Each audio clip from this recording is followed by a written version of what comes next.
reer laascaanood yaa dadka ku laaya waa su'aal isweydiin mudan aniga 24 hours waa leeyahay jabiya madaxaagu waxa lagu leeyahay 700 dollar buu marayaa dhiigaagu waa xalaal baa leeyahay waa lagu dilayaa maxaa lagu dilayaa waxa lagu dilayaa sabab u soo bandhigtaa fikirkaaga iyo qadiyada Soomaaliland dibada ogaada qof kasto laascaanood lagu dilayna in yar mooyee waxa lagu dilay oo la dilaya oo la ugaarsanaya waa dadka qaranka Jamhuuriyadda Soomaaliland u shaqeeya haddaba su'aasha isweydiinta mudan waxay tahay waxaan qurba joogtii khaatuma ka dambaysa waxa la doonayaa qof kasta oo Soomaaliland u shaqeeya in la dilo si shacabku weynaha reer laascaanood iyo isaga hor yimaadaan dawladda oo halkaas ku dhaco yimaado awoodii nabadiidka barta gashay haddaba reer laascaanood loo mid ka doorle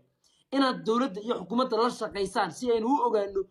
dadka laynaya iyo waxay yihiin oo aynu isu kaashanay inaga dawladdu boolisku waxa ma ogaan karaan inaga la'aantiin وين لا شقيا بوليسك وين كعمها الله يسقفصها وين بوليسك مش واخد عين بد قالوا لسعود سينا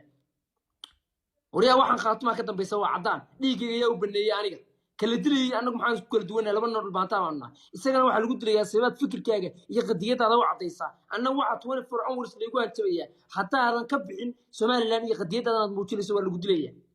dhiigayga u baneeyay ka dilayay imka igu hantabaya oo ku dilayaa oo aniga waa ku dilayaa buu leeyahay tek dhulkii joogu taan isku yarana way dilaan already iyagu baa ka dambeeya khaatuma ka dambeysay wax fikirka aaminsan waa cadaan weeye taas waa biyo kale wala leeyahay qabanaya goor leeyahay qabto dawladda shacabku hala shaqeeyaan waa ku adkeenaya taa war la shaqeeyay inuu ogaano nimanka wax laynaya dawladda hala shaqeeyo oo bilayska hala shaqeeyo oo sirdoonka hala shaqeeyo